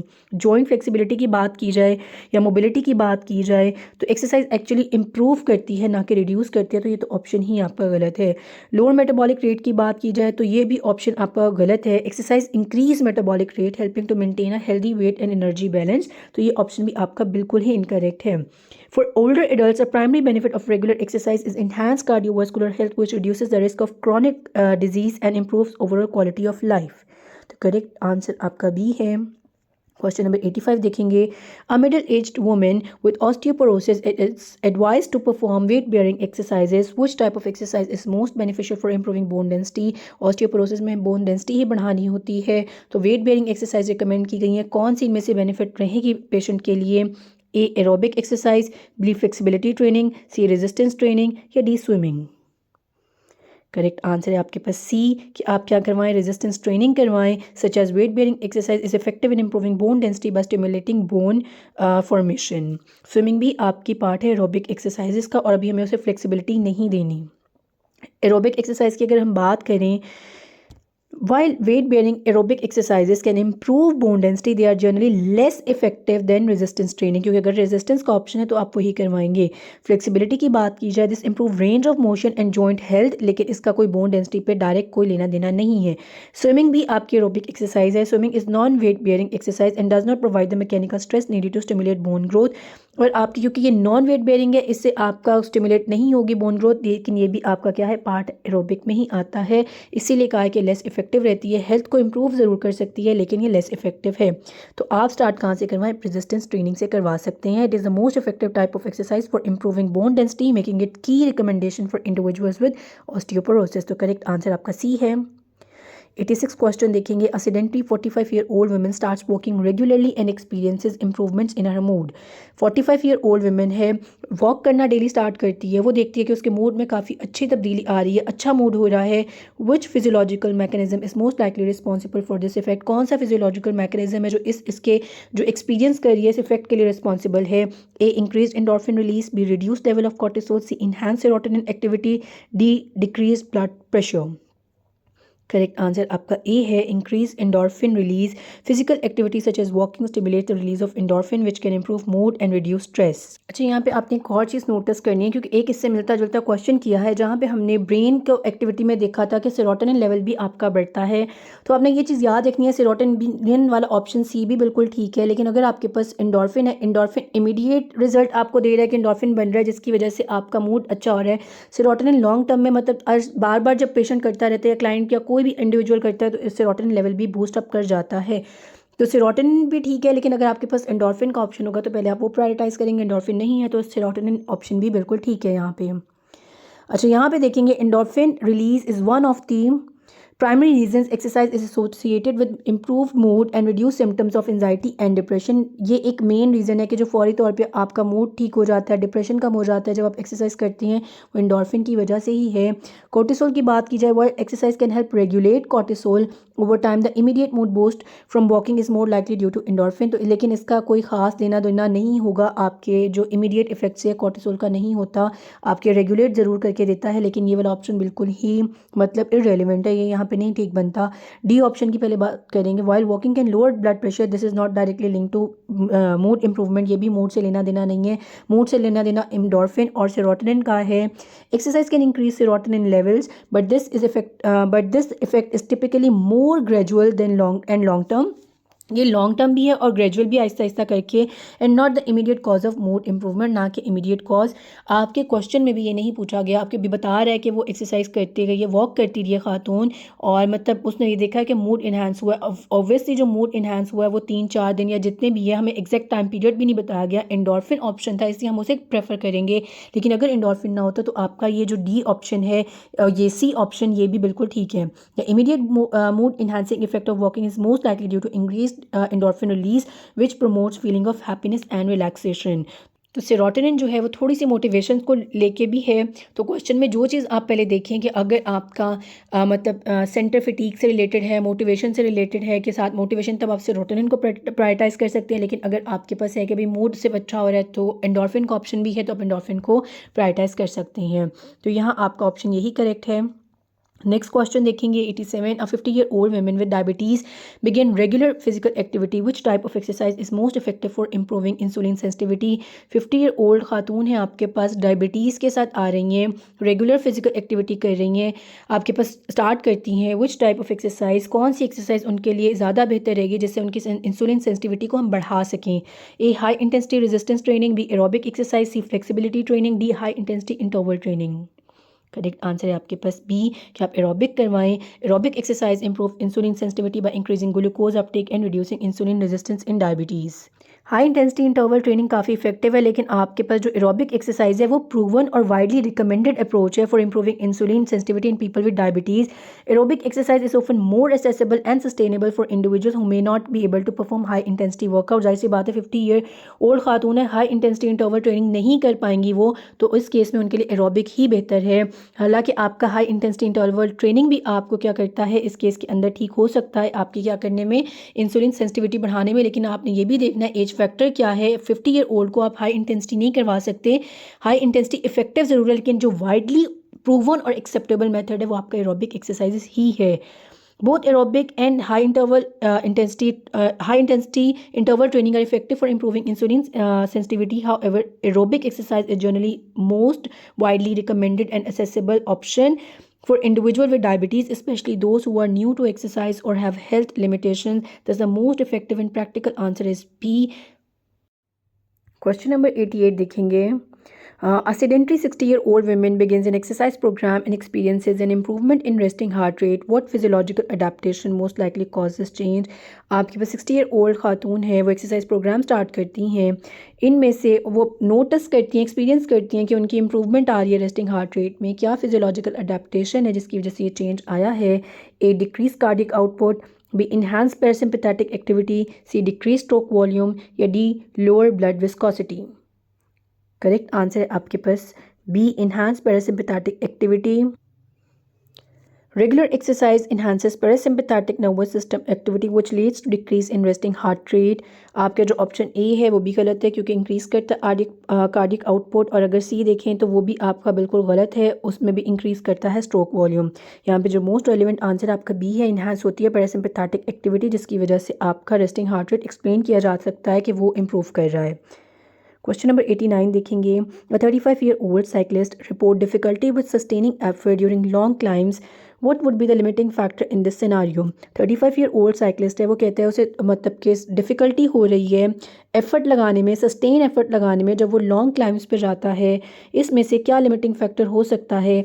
ए, VO2 max, B, respiratory muscle fatigue, C, anaerobic threshold, या डी, मसल ग्लाइकोजन डिप्लीशन।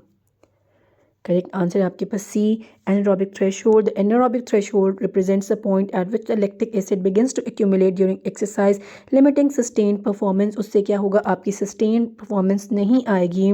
तो इस केस के अंदर ऑप्शन सी आपका करेक्ट है क्योंकि लॉन्ग क्लाइम्स हैं, तो इसकी वजह से आपका जो आंसर आता है वो आपका एनारोबिक आता है। VO2 max भी इंपॉर्टेंट है, लेकिन VO2 max क्या है, ये लेस लाइकली है कि इस केस के अंदर, इस सिनारियो के अंदर लिमिटिंग फैक्टर बने। और आपकी जो दूसरा है मसल ग्लाइकोजन डिप्लेशन, वो भी आपका एक लिमिटिंग फैक्टर बन सकता है। लेकिन अगर हमारे क्वेश्चन के अंदर जिक्र किया हो कि कहीं फ्यूल की या इस तरीके से फटीग वाला फैक्टर आ रहा है, तब हम मसल ग्लाइकोजन डिप्लेशन को प्रेफर करते हैं कि फ्यूल सोर्स आपका इशू बन रहा है, वरना ये ऑप्शन भी इनकरेक्ट है। और साथ में आपका रेस्पिरेटरी मसल फटीग की बात की जाए, it can occur during prolong intense exercise but it is less likely to be a primary limiting factor. ये प्राइमरी लिमिटिंग फैक्टर नहीं बन सकता। तो इस केस के अंदर लॉन्ग क्लाइम्स हैं और इसलिए मोस्ट रेलिवेंट जो आपका आंसर है वो एनारोबिक थ्रेशोल्ड ही है। नेक्स्ट क्वेश्चन देख लेते हैं 90। A 28-year-old competitive swimmer experiences frequent lower back pain after intense swimming sessions. What is the most likely cause?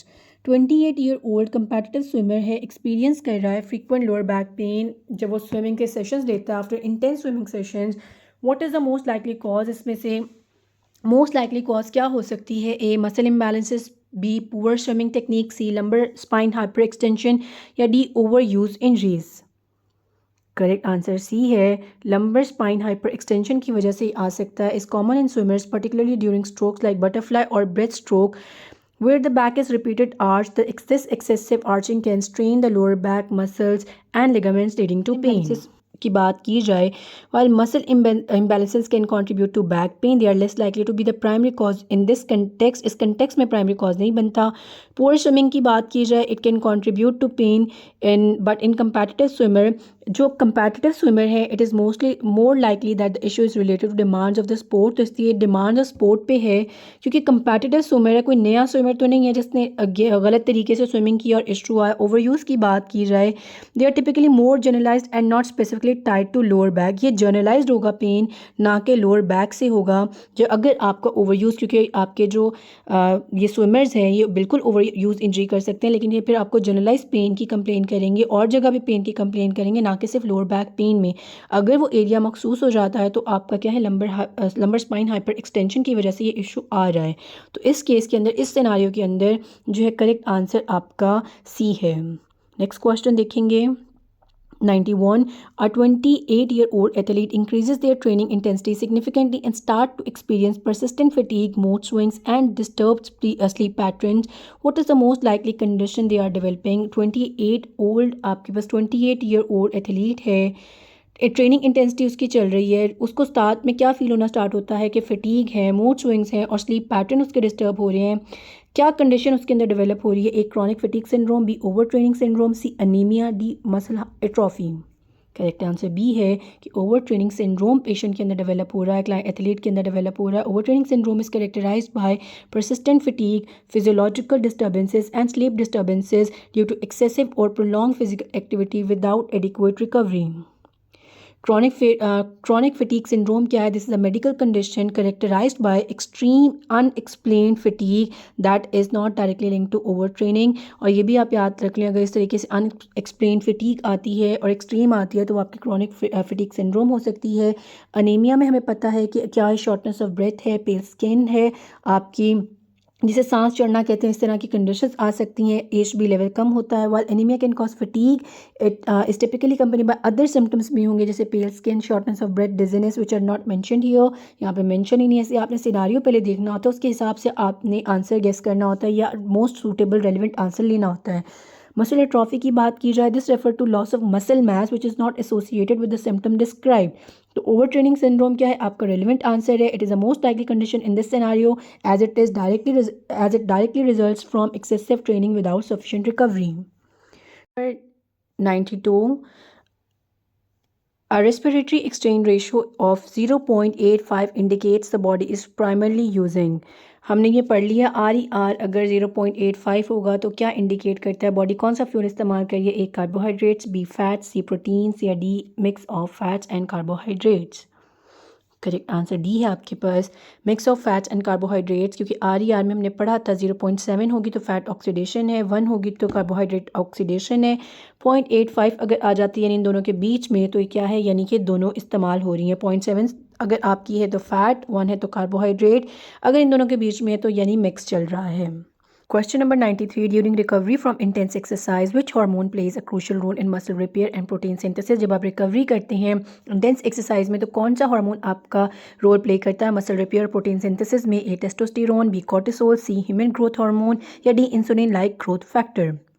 Correct answer C है आपका, ह्यूमन ग्रोथ हार्मोन आपका जो फैसिलिटेट करता है muscle repair, protein synthesis and cellular recovery during post exercise recovery. Testosterone क्या है? Is also promote muscle growth and repair but it is not the primary hormone responsible for recovery. ये recovery में काम नहीं आता, ना आपका कोर्टिसोल आता है। ये स्ट्रेस हार्मोन है और आपकी एक्सरसाइज से रेगुलेट ज़रूर होता है, लेकिन रिकवरी के लिए ये भी काम नहीं आता। इंसुलिन लाइक ग्रोथ फैक्टर की बात की जाए, ये भी इंपॉर्टेंट है, लेकिन ये काम किसके साथ करता है? आपके ह्यूमन ग्रोथ फैक्टर के साथ ही करेगा। IGF-1 is important for muscle growth and repair but is primarily stimulated by HGH, यानी ह्यूमन ग्रोथ हार्मोन ही इसे स्टिमुलेट करेगा and act as a secondary mediator, इसलिए सेकेंडरी मीडिएटर की तरह काम करेगा। इंसुलिन लाइक ग्रोथ फैक्टर भी इंपॉर्टेंट है, ह्यूमन ग्रोथ हार्मोन भी इंपॉर्टेंट है, लेकिन इंसुलिन ग्रोथ फैक्टर को स्टिमुलेट कौन करेगा? आपका HGH ही करेगा। तो करेक्ट आंसर सी है यहाँ पे। नेक्स्ट देखेंगे क्वेश्चन नंबर 94।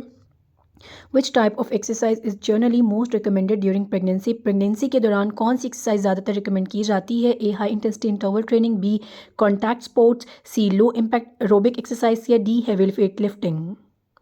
करेक्ट आंसर है C, low impact aerobic exercise recommend की जाती है, जैसे walking, swimming and stationary cycling are safe and beneficial for cardiovascular health, weight management and mood stabilisation. Question number 95 देखेंगे।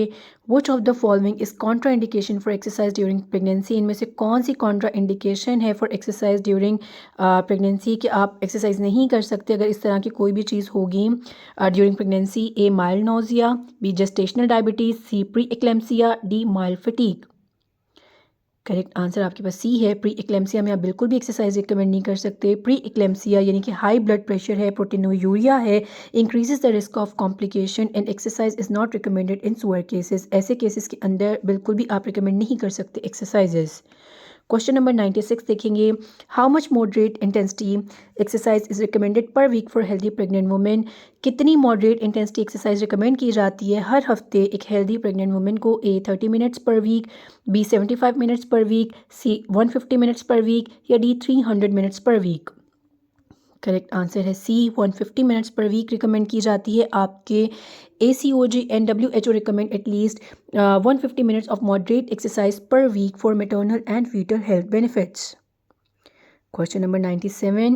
A 25-year-old swimmer is training extensively for a competition. 25 साल का आपका swimmer है, train कर रहा है एक्सटेंसिवली कंपटीशन के लिए। After several weeks they report a decline in performance. आप कुछ मतलब हफ्तों के बाद वो कहते हैं मेरी परफॉर्मेंस और डिक्लाइन हो गई है। इरेगुलर आपके मेंस्ट्रुअल साइकिल्स हैं। अब स्विमर इसका मतलब फीमेल है क्योंकि इरेगुलर मेंस्ट्रुअल साइकिल्स आ गई हैं और परसिस्टेंट फटीग आ रही है। What physiological issue might be causing these symptoms? अब आपने सिर्फ ये नहीं देखना कि परफॉर्मेंस डिक्लाइन हो गया, आपको एक और उन्होंने दे दिया है एक हिंट कि इरेगुलर मेंस्ट्रुअल साइकिल्स है और परसिस्टेंट फटीग है, परफॉर्मेंस भी डिक्लाइन है। तो क्या फिजियोलॉजिकल इशू आ रहा है पेशेंट को, आपके स्विमर को? A relative energy deficiency in sport, B electrolyte imbalance, C dehydration या D muscle hypertrophy? Muscle hypertrophy बिल्कुल इरेलीवेंट आपका है। डिहाइड्रेशन डिस्कस कर चुके हैं, इलेक्ट्रोलाइट के भी हम लोग डिस्कस कर चुके हुए हैं। तो एक ही ऑप्शन है relative energy deficiency in sport, वही आपका करेक्ट आंसर है। REDS occurs when there is an imbalance between energy intake and expenditure leading to hormonal imbalances, fatigue and decreased athletic performance. irregular hormones हुए हैं जिसकी वजह से irregular menstrual cycles हुए हैं। तो करेक्ट आंसर क्या है आपका? ए है। Relative energy deficiency in sport क्या है? एक कंडीशन है that occurs when athletes energy intake is insufficient. जब एनर्जी इनटेक इनसफिशिएंट होता है to meet the demands of training and basic physiological function, कि आप अपनी डेली जो डिमांड्स है बॉडी की वो मीट नहीं कर पा रहे। This energy deficiency disturbs various body systems. ये जो डेफिशिएंसी एनर्जी की आती है इससे आपका बॉडी सिस्टम क्या होता है? डिस्टर्ब होता है, जिससे डिक्लाइन इन परफॉर्मेंस है, इरेगुलर मेंस्ट्रुअल साइकिल है, परसिस्टेंट आपको फटीग है। REDS is a broader and more comprehensive term, एक broader और comprehensive term है that replaces the older concept of female athlete triad। जो हम female athlete triad का पहले पढ़ते थे उससे जो broader term है वो आपकी क्या है? REDS है। क्योंकि फीमेल एथलीट ट्राइड क्या थी? वो फोकस करती थी on low energy availability, menstrual dysfunction and low mineral density. वो इन 3 चीज़ों पे फोकस करती थी फीमेल एथलीट ट्राइड। लेकिन REDS क्या है? ये मेल और फीमेल दोनों पे अप्लाई किया जा सकता है और काफ़ी ब्रॉडर टर्म है। अब ऑब्वियसली मेल के अंदर हम हार्मोनल जब डिस्टर्बेंस की बात करेंगे तो उनके और हार्मोनल चेंजेस आएंगे, ना कि मेंस्ट्रुअल से रिलेटेड वो फीमेल में आएंगे। लेकिन REDS क्या है? आपकी काफ़ी ब्रॉडर टर्म है। It applies to both male and female athletes and can affect multiple system including metabolic, hormonal, cardiovascular and psychological health. अच्छा, बाकी ऑप्शंस भी हमने डिस्कस कर लिए तो इसमें पढ़ नहीं रही क्योंकि हमने काफ़ी दफ़ा इलेक्ट्रोलाइट इम्बैलेंस मैंने इसी वीडियो में आपको डिस्कस कर दिया, पिछली वीडियो में कर दिया। तो उम्मीद करती हूँ अब तक आपको ये चीज़ बड़ी अच्छे से क्लियर हो चुकी होगी। अच्छा, ये मैंने कुछ यहाँ पे आपके जो लिखे हुए हैं वो सिम्टम्स लिखे हुए हैं कि मतलब REDS के क्या होते हैं। आपको ये तो बात समझ में आ गई थी। ट्रायड के अंदर 3 ऑप्शंस होते हैं। इसके अलावा जो देखा जाएगा ये अब आपको जो लिखे हुए हैं REDS के सारे सिम्टम्स लिखे हुए हैं। Gastrointestinal disorders, depression, endocrine disorders, metabolic disorders, anaemia, cognitive deficits, cardiovascular disorders, increase risk of injury, reduce performance, recurring infections, reduce bone density, menstrual disorders. ये फीमेल के अंदर होते हैं। इसके अलावा आपको मेल के अंदर भी ऐसी चीज़ें देखने को मिल सकती हैं। नेक्स्ट क्वेश्चन देखेंगे 98. An athlete develops relative energy deficiency in sport characterized by insufficient energy intake to meet the demands of training. What definition best describes REDS? मुझे उम्मीद है ये वाला अब आपको आंसर आता होगा। A condition where hormonal imbalances leads to muscle fatigue during overtraining. B. A state of prolonged training induced fatigue and decreased performance. C. A syndrome caused by low energy availability affecting various physiological functions. या D. A nutritional imbalance due to excessive protein consumption. Correct answer आपका सी, अ syndrome caused by. Syndrome जहाँ पे multiple आपको symptoms देखने को मिलते हैं different diseases के। Syndrome caused by low energy availability affecting various physiological functions. Relative energy deficiency in sport refers to condition where low energy availability disrupts several physiological functions including endocrine, metabolic, immune responses। ये भी हमने पढ़ लिया। Question number 99 देखेंगे। What is the Fick equation used to calculate? Fick equation मैंने आपको इससे पिछले जो हमने 50 MCQs किए थे उसके अंदर बड़े डिटेल से बताई थी। 2 बार हमने ऐसे क्वेश्चन किया था। अब वो कैलकुलेट क्या करती है, उम्मीद करती है क्वेश्चन भी आपको आता होगा। A cardiac output, B stroke volume, D C oxygen consumption या D blood pressure. Correct answer C है, ऑक्सीजन कंजम्पशन को आपकी कैलकुलेट करता है। Fick equation is use to calculate oxygen consumption, जैसे VO2 कह रहे हैं, which is the amount of oxygen use by tissues in 1 minute express as VO2। और इसकी किस तरीके से आपका आता है ये फॉर्मूला आपका पिक्चर में आपको ये शो हो रहा है। Cardiac output multiply by difference किसका आता है, डिफरेंस आता है उसको मल्टीप्लाई किया जाता है कार्डियक आउटपुट से, वो आपका क्या है VO2 मैक्स आता है या VO2 आता है। ये फिक इक्वेशन होती है जो ऑक्सीजन कंजम्पशन को मेजर करके देती है, कैलकुलेट करती है। Last question 100. Why should pregnant women avoid lying flat on their back या सुपाइन पोजीशन में वो क्यों नहीं लेट सकती during late stages of pregnancy. Late stages of pregnancy में सीधी क्यों नहीं लेट सकती खवातीन, प्रेग्नेंट खवातीन। A it causes back pain, B it increases fetal movement, C it may compress the inferior vena cava, D it increases oxygen level in the foetus.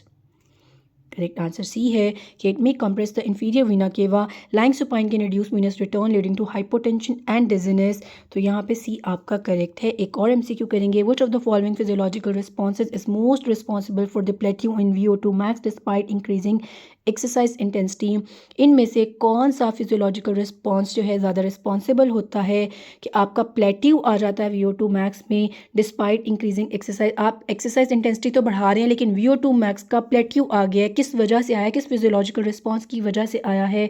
A inability to further increase heart rate, B depletion of glycogen stores, C maximal arteriovenous oxygen difference, D limitation in mitochondrial enzyme activity. Correct answer है आपके पास ए कि अब heart rate मज़ीद नहीं बढ़ सकता। ये भी इस तरह से हमने एक क्वेश्चन किया था जिसके आंसर में मैंने ऑप्शंस में आपको ये चीज़ भी एक्सप्लेन तब की थी कि हार्ट रेट एक टाइम पे आके क्या होगा, मज़ीद उससे ज़्यादा नहीं बढ़ाया जा सकता।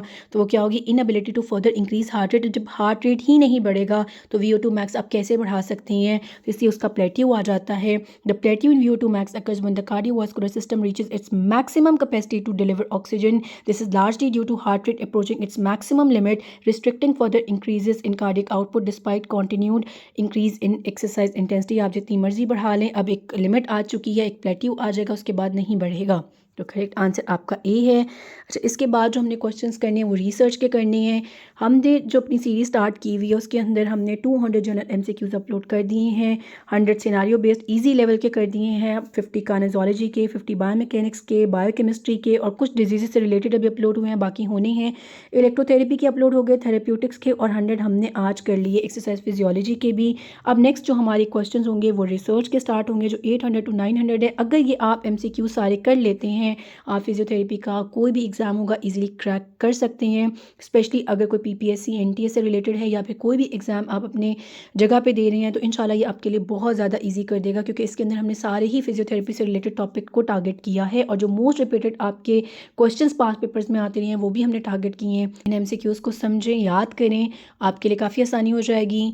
चैनल को भी सब्सक्राइब कर दें और दुआओं में याद रखें। तब तक के लिए अल्लाह हाफ़िज़ एंड स्टे ट्यून्ड।